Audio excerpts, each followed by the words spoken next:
Lecture 18 page ઉપર જોઈશું પ્રાથમિક રીતે તૃતીય કાલ્પનું ઓક્સિડેશન ચાલે જતું એમાં એક મુદ્દો બાકી હતો ઓક્સિડેશન એટલે શું હાઇડ્રોજનનું દૂર થવું એ પણ ઓક્સિડેશન કહેવાય મિત્રો પ્રાથમિક કે દ્વિતીય આલ્કોહોલને કોપરની બાષ્પ કોની બાષ્પ કોપર આ કોપરની સપાટી ઉપર 573 કેલ્વિન તાપમાને ગરમ કરેલા કોપર ઉપરથી એ પસાર કરે કોની બાષ્પ પ્રાથમિક કે દ્વિતીય આલ્કોહોલની બાષ્પ તો ડિહાઇડ્રોજનેશન થશે શું થવાનું ડિહાઇડ્રોજનેશન એટલે હાઇડ્રોજનનું દૂર થવું એટલે ઓક્સિડેશન કહેવાય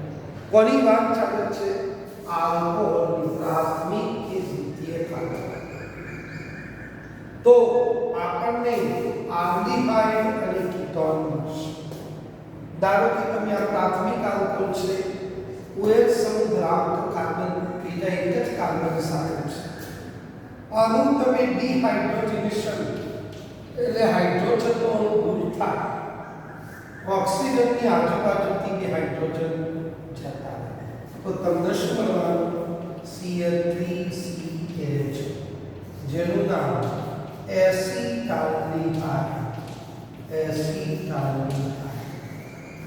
અથવા ઇથેનાલ્ડીહાઇડ મળશે તો પ્રાથમિક આલ્કોહોલનું તમે એની બાષ્પ ગરમ કરેલા કોપર પરથી 573 કેલ્વિન તાપમાને આ બાષ્પને પસાર કરો તો આલ્કોહોલની બાષ્પમાંથી હાઇડ્રોજન વાયુ દૂર થઈ ડિહાઇડ્રોજનેશન દૂર થશે અને આપણને આલ્ડીહાઇડ પ્રાથમિક આલ્કોહોલ હોય તો આપણને આલ્ડીહાઇડ મળે પણ મિત્રો દ્વિતીય આલ્કોહોલ છે આ દ્વિતીય આલ્કોહોલ કોણ છે ભાઈ તો પ્રોપેન ટુ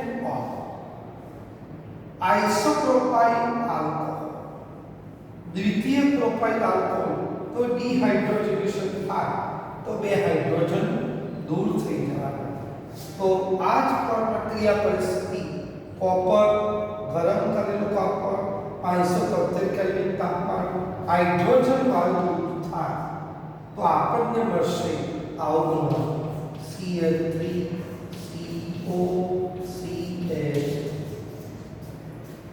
કીટોન મળે શું મળે કીટોન આને તમે ભેગું લખો તો પણ આવું થાય CH3COCH કોણ ketone dimethyl ketone acetone propanone મળશે તો એસીટોન આવું આપણને મળે આ ચલો ખ્યાલ આવી ગયો તો પ્રાથમિક કે દ્વિતીય આલ્કોહોલની બાષ્પને ગરમ કરેલા કોપર પરથી 573 કેલ્વિન તાપમાને આ પ્રક્રિયા કરવામાં આવે તો પ્રાથમિક કે દ્વિતીય આલ્કોહોલનું ડિહાઇડ્રોજનેશન થાય તો પ્રાથમિક આલ્કોહોલ હોય તો આપણને આલ્ડીહાઇડ મળે દ્વિતીય આલ્કોહોલ હોય તો આપણને કીટોન તૃતીય આલ્કોહોલનું ડિહાઇડ્રોજનેશન થતું નથી પાણીનો અણુ દૂર થાય છે કયો અણુ દૂર થાય છે પાણી નિર્જલીકરણની પ્રક્રિયા થાય આ નિર્જલીકરણની પ્રક્રિયા થાય અહીંથી OH જશે અહીંથી H જશે આ OH અને H જશે તો આવું થાય CH3 અહીંથી OH જતો અહીંથી H જતો તો આ બંને વચ્ચે ડબલ બોન્ડ આવી ગયો આમાંથી એક હાઇડ્રોજન ઓછો થયો તો CH2 થઈ જેનું નામ 2-મિથાઇલ પ્રોપીન મળતું હોય છે 2-મિથાઇલ પ્રોપીન આ પ્રકાર 2-મિથાઇલ પ્રોપીન મળતું હોય છે તો તૃતીય આલ્કોહોલ આપણને ખરું કયો તૃતીય આલ્કોહોલ 2-મિથાઇલ પ્રોપેન 2 દ્વિતીયક આલ્કોહોલ કહી શકાય. આ પ્રકાર. હવે આ આલ્કોહોલના ઓક્સિડેશનની પ્રક્રિયા પૂર્ણ થઈ, બરોબર. પરંતુ અહીં આપણે પ્રક્રિયા પૂર્ણ કરવા આપેલું છે. જોઈએ આપણે શું થાય છે. શું નામ થવાનું? તો 1 2 3 4 બ્યુટેન. કોણ? બ્યુટેન.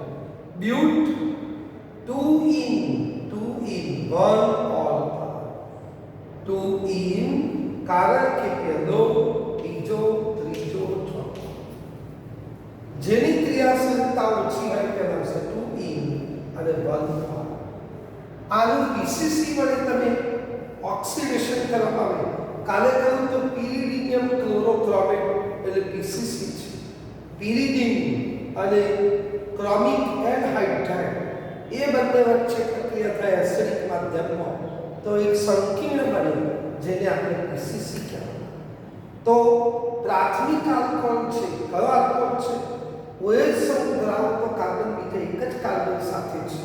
તો પ્રાથમિક આલ્કોહોલ હોય અને એનું ઓક્સિડેશન કરવામાં આવે પીસીસી વડે તો આપણને આલ્ડીહાઇડ મળે છે. CH3 CH double bond CH CHO આવું બનતું થાય છે જેનું નામ 1 2 3 4 બ્યુટ 2 in 1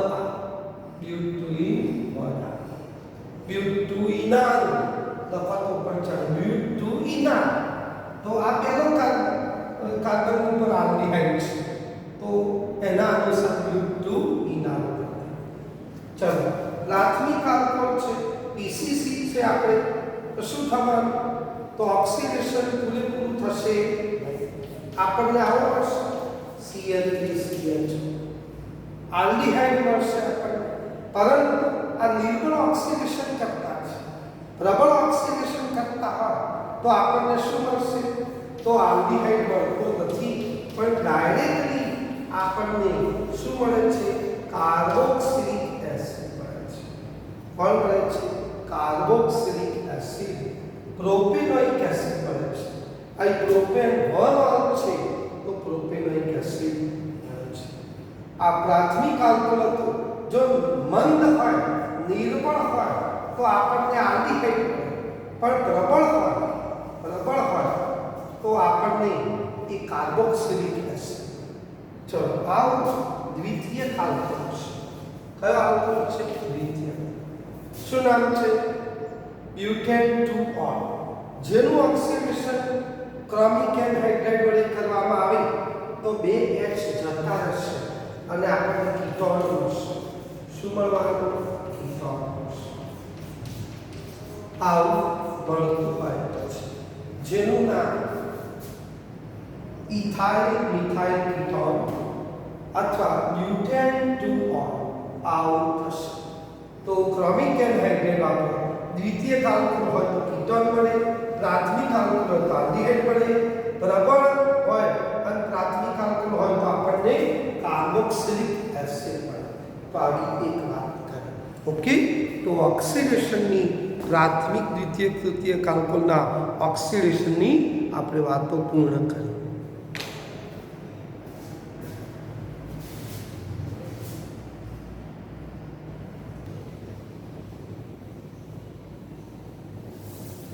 મિત્રો ફિનોલમાં થતી ઇલેક્ટ્રોન અનુરાગી એરોમેટિક વિસ્થાપન પ્રક્રિયા.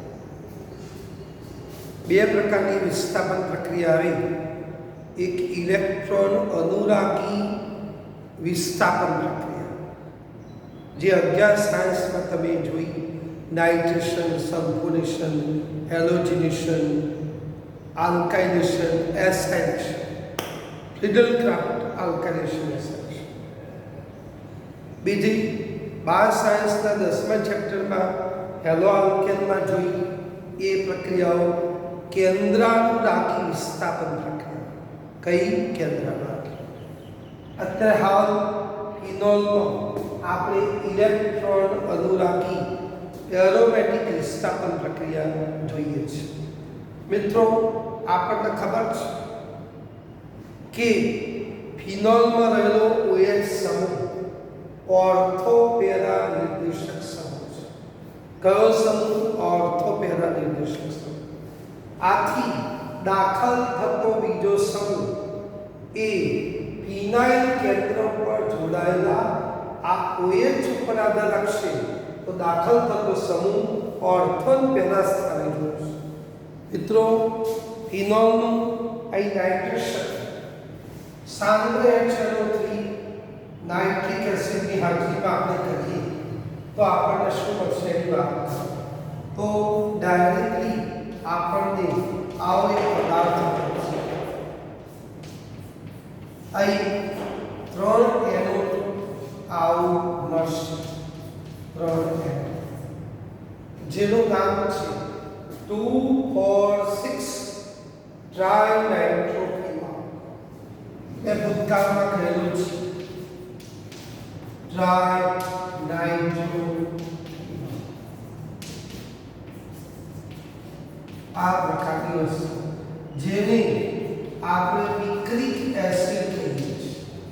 કયો એસિડ? Picric acid.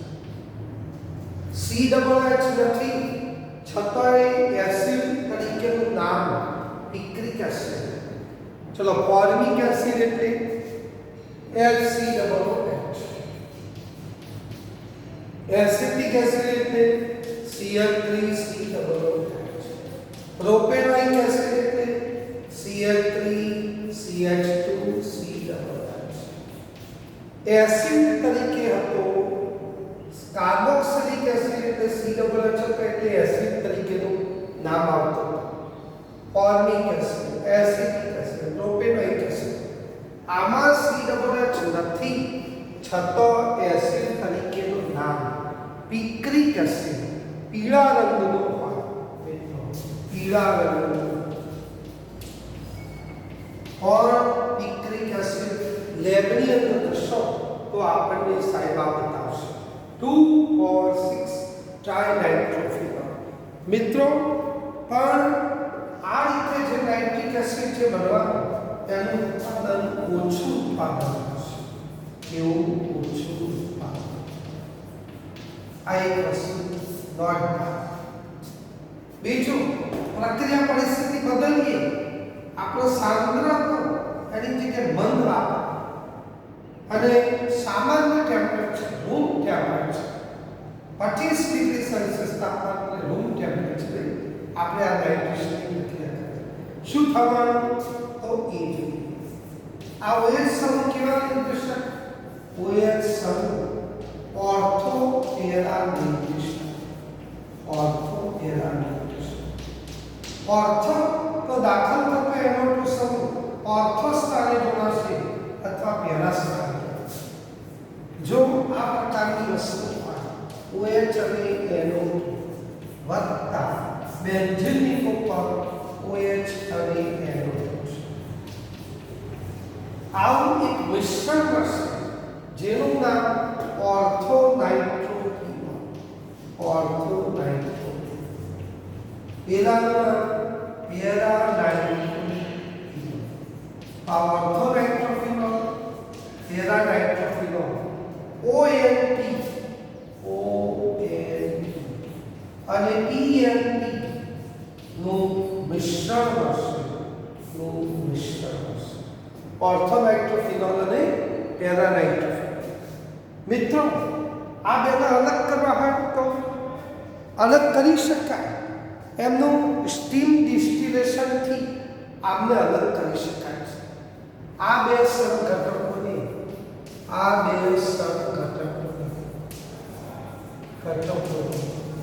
વરાળ નિષેધનથી અલગ કરી શકાય છે. અલગ કરી શકાય. કેમ મિત્રો અલગ કરી શકાય એ પણ કહું. સ્ટીમ ડિસ્ટિલેશનથી ભલે બંને છે સમઘટકો છે પણ કોઈ એકનું ઉત્કલન બિંદુ વધુ હશે, કોઈ એકનું ઓછું હશે. કેમ? કોઈ એક જલ્દી બાષ્પશીલ હશે, કોઈ એક ઓછો બાષ્પશીલ હશે. એની પણ એક વાત કરું. આ જે છે ઓર્થો નાઇટ્રોફિનોલ. તો ઓર્થો નાઇટ્રોફિનોલ કેવો ઓર્થો નાઇટ્રોફિનોલ આ પ્રકારનો છે મિત્રો આ ઓર્થો નાઇટ્રોફિનોલ છે અને ઓર્થો નાઇટ્રોફિનોલ હોય આ પ્રકારની પરિસ્થિતિ ઓર્થો નાઇટ્રોફિનોલ શું નામ ઓર્થો નાઇટ્રોફિનોલ એની અંદર કયો બંધ બને છે અંદર જે બંધ હાઇડ્રોજન બંધના બે પ્રકાર હતા એક આંતઃ એક આંતર આંતઃ એટલે અણુની અંદર જો રચાય તો આંતઃ ઇન્ટ્રામોલેક્યુલર એટલે આંતઃ આણ્વીય H આંતઃ આણ્વીય H અહીં માઇનસ છે ઓક્સિજન નેગેટિવ આ પોઝિટિવ નેગેટિવ વચ્ચે જે રચાય આ કયો બંધ રચાય આંતઃ આણ્વીય H આથી આનું કેવું વધુ બાષ્પશીલ છે કેવો વધુ કારણ કે આકર્ષણ ઓછું અને આકર્ષણ ઓછું હોય તો વધુ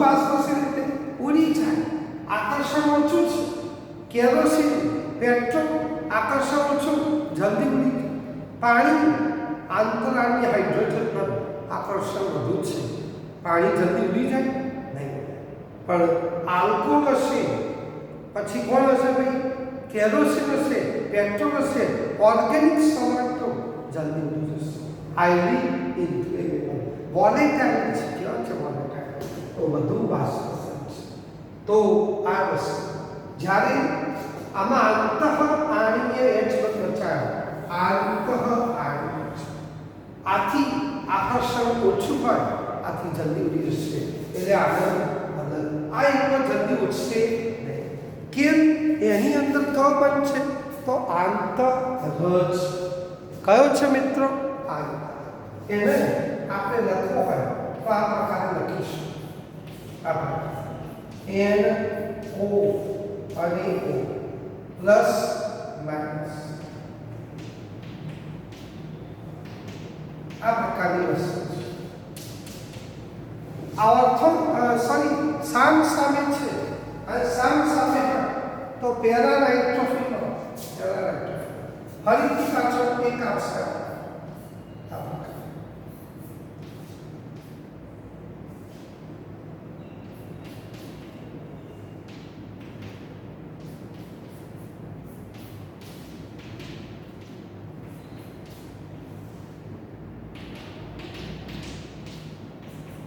આ પ્રકારની વસ્તુ છે પેરા એટલે સામ સામે પેરા નાઇટ્રોફિનોલ છે આની અંદર મિત્રો છે રચાવાનો બંધ એ કયો રચાવો એક અણુ બીજા અણુ સાથે છે આ રીતે હાઇડ્રોજન બંધ બનાવે છે આ નેગેટિવ છે આ પોઝિટિવ છે આ પ્રકાર અને માટે આ પેરા નાઇટ્રોફિનોલનો પેરા નાઇટ્રોફિનોલ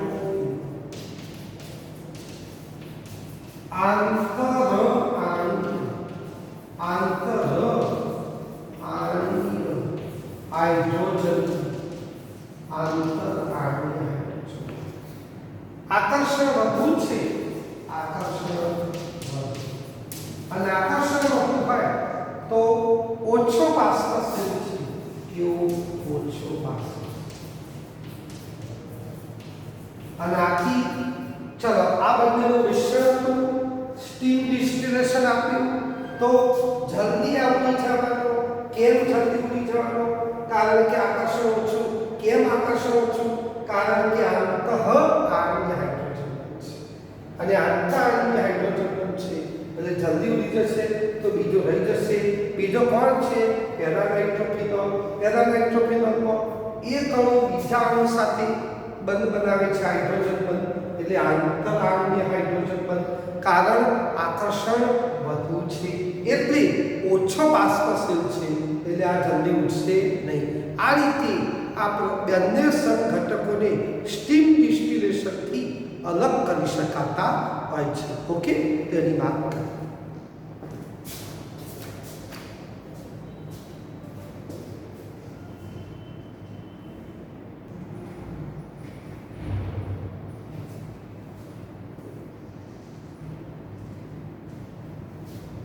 મિત્રો, ફિનોલમાં થતી ઇલેક્ટ્રોન અનુરાગી એરોમેટિક વિસ્થાપન પ્રક્રિયામાં નાઇટ્રેશન જોયું. સાંદ્ર HNO હોય 3 હોય તો શું થાય, મંદ HNO 3 હોય તો શું થાય. પ્રક્રિયા પરિસ્થિતિ જુદી હતી, નિપજ જુદી મળતી હતી. એવું જ મિત્રો બીજું છે, ફિનોલનું બ્રોમિનેશન. જુદી જુદી પરિસ્થિતિમાં ફિનોલનું બ્રોમિનેશન કરતા જુદી જુદી નિપજ મળે એવું આપણે સમજાવવાનું છે. પ્રક્રિયા પરિસ્થિતિ બદલાઈ જાય. અહીં તમે જુઓ, ફિનોલનું બ્રોમિનેશન Br2 બ્રોમિન છે, પણ અહીં દ્રાવક તરીકે કાર્બન ડાયસલ્ફાઇડ અથવા ક્લોરોફોર્મ એટલે ClCl3 બાષ્પશીલ પદાર્થ છે. આ ક્લોરોફોર્મ અથવા ટ્રાઇક્લોરોમિથેન કહેવાય ઓર્ગેનિક સોલ્વન્ટ છે. કાર્બન ડાયસલ્ફાઇડ અથવા ક્લોરોફોર્મમાં બ્રોમિનનું દ્રાવણ બનાવવાનું બરફની હાજરી 270 થી 5 ડિગ્રી સેલ્સિયસ તાપમાને તમે પ્રક્રિયા કરશો તો ફિનોલનું બ્રોમિનેશન થઈને ફિનોલમાં રહેલો OH સમૂહ, ફિનોલમાં રહેલો OH સમૂહ ઓર્થોપેરા નિર્દેશક સમૂહ છે. આ OH સમૂહ કેવા? ઓર્થોપેરા નિર્દેશક સમૂહ. આથી બે સમઘટકોનું એ આપણને મિશ્રણ છે. કયા બે સમઘટકો? ઓર્થોબ્રોમોફિનોલ, એક OH અહીં આવશે, એક Br. બેન્ઝીન રિંગ ઉપર ફરીથી પાછળ OH અને Br આવશે. ઓર્થો પ્લસ પેરાબ્રોમોફિનોલ આપણને મળશે. ઓર્થો પ્લસ પેરાબ્રોમોફિનોલ આવું આપણને મળવાનું. ઓર્થોબ્રોમોફિનોલ, પેરાબ્રોમોફિનોલ આવી તમને પ્રોડક્ટ મળશે. પરંતુ હવે પ્રક્રિયા પરિસ્થિતિ બદલીએ છીએ. રૂમ ટેમ્પરેચર આ કેટલું? બરફની હાજરી. કાર્બન ડાયોક્સાઇડ અથવા તો ક્લોરોફોર્મ અને એમાં બ્રોમિનનું દ્રાવણ બનાવ્યું તો OH સમૂહ ઓર્થોપેરા નિર્દેશક હોવાથી આવું આપણને બે સમઘટકોનું મિશ્રણ મળે. બે સમઘટકોનું મિશ્રણ. પરંતુ જો ફિનોલનું બ્રોમિનેશન બ્રોમિન જળ પ્રત્યક્ષ બ્રોમિનેશન થશે. કયું બ્રોમિનેશન? પ્રત્યક્ષ બ્રોમિનેશન. અને પ્રત્યક્ષ બ્રોમિનેશન થવાનું તો ડાયરેક્ટલી આપણા જે રીતે સાંદ્ર HNO3 તમે વાપરતા હતા અને 2,4,6 ટ્રાઇનાઇટ્રોફિનોલ મળતો હતો એમ આવું થશે. શું મળવાનું? બેન્ઝીન રિંગ ઉપર OH, એક Br, બીજો Br અને ત્રીજો Br અહીં મળશે. 2,4,6 ટ્રાયબ્રોમોફિનોલ મળશે. 2,4,6 ટ્રાયબ્રોમોફિનોલ આપણને મળવાનું છે. 2,4,6 ટ્રાયબ્રોમોફિનોલ એના સફેદ અવક્ષેપ મળશે. કેવા અવક્ષેપ? સફેદ અવક્ષેપ. દહીં જેવા સફેદ અવક્ષેપ મળવાના. બરોબર? કોના? 2,4,6 ટ્રાયબ્રોમોફિનોલ. મિત્રો, પ્રક્રિયા પરિસ્થિતિ અલગ છે. 273 થી 278 કેલ્વિન બ્રોમિનનું કાર્બન ડાયોક્સાઇડ ક્લોરોફોર્મમાં દ્રાવણ બનાવ્યું તો એ જ ફિનોલનો અહીં બે સમઘટકોનું મિશ્રણ મળ્યું. ઓર્થોબ્રોમોફિનોલ, પેરાબ્રોમોફિનોલ. પરંતુ એ જ ફિનોલનું બ્રોમિનેશન પ્રત્યક્ષ બ્રોમિનેશન કરવામાં આવ્યું તો 2,4,6 ટ્રાયબ્રોમોફિનોલના આપણને અહીં સફેદ અવક્ષેપ મળે છે. કેવા અવક્ષેપ મળે છે? સફેદ અવક્ષેપ મળે, આ પ્રકારની વાત. વત્તા અહીં લખવું હોય તો અહીં લખો, અહીં લખવું હોય તો અહીં HBr મળશે, or વત્તા H. અહીંથી એક H ગયો, અહીંથી એક PR એટલે HBr.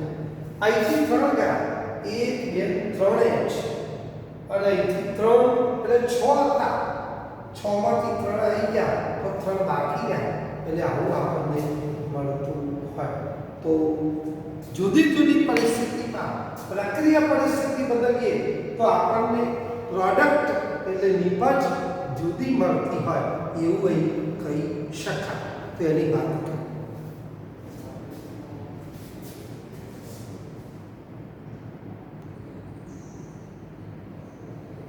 મિત્રો, ફિનોલનું ઓક્સિડેશન આપણે જોઈએ. ફિનોલનું ઓક્સિડેશન એટલે હાઇડ્રોજનનું દૂર થવું અથવા ઓક્સિજનનું ઉમેરાવું.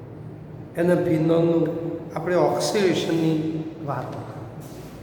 ફિનોલનું ઓક્સિડેશન કરીશું. નિર્બળ ઓક્સિડેશન કરતા સોડિયમ ડાયક્રોમેટ, સાલ્ફર સલ્ફ્યુરિક એસિડ, એનું મિક્સર દ્રાવણ બનાવીશું. ક્રોમિક એસિડ બનશે, H2Cr4 બનશે. એની હાજરીમાં ઓક્સિડેશન થશે તો આપણને એક આવી પ્રોડક્ટ મળશે. આવી પ્રોડક્ટ મિત્રો ડાયકીટોન મળશે. શું? ડાયકીટોન. ડાયકીટોન જે પ્રોડક્ટ મળશે CO એટલે કીટોન, કેટલી વખત? 2 વખત ડાયકીટોન, જેનું એક નામ 1,4-બેન્ઝોક્વિનોન. બેન્ઝોક્વિનોન. બીજું એક નામ છે, અહીં હાઇડ્રોજન દૂર થયા, ઓક્સિજન એક હતો, બીજો એક ઓક્સિજન આવ્યો, ઓક્સિજન ઉમેરાવું, હાઇડ્રોજન દૂર થવું. બીજું નામ છે આ સાયક્લોહેક્સ છે. સાયક્લોહેક્સ 2,5-diene. 2,5-diene. 1,4-dione. આવી પ્રોડક્ટ મળશે. આગળ તમે કહો 1 2 3 4 5 6. પહેલા ચોથા કાર્બન પર કીટોન છે. કીટોન એટલે ઓન. કેટલી વખત છે? 2 એટલે ડાયોન. 1,4-dione. પછી બીજા અને ત્રીજા વચ્ચે, પાંચમા છઠ્ઠા વચ્ચે ડબલ બોન્ડ છે. ડબલ બોન્ડ એટલે ઇન. કેટલી વખત છે? 2 વખત છે, એટલે ડાઈન. ડબલ બોન્ડની ક્રિયાશીલતા ઓછી, કોના કરતો? કીટોન કરતો, માટે ઓછો ક્રિયાશીલ, પછી વધુ ક્રિયાશીલ. સાયક્લોહેક્સ છે એટલે 6 કાર્બન વાળું આવું છે. તો આવી એક પ્રોડક્ટ.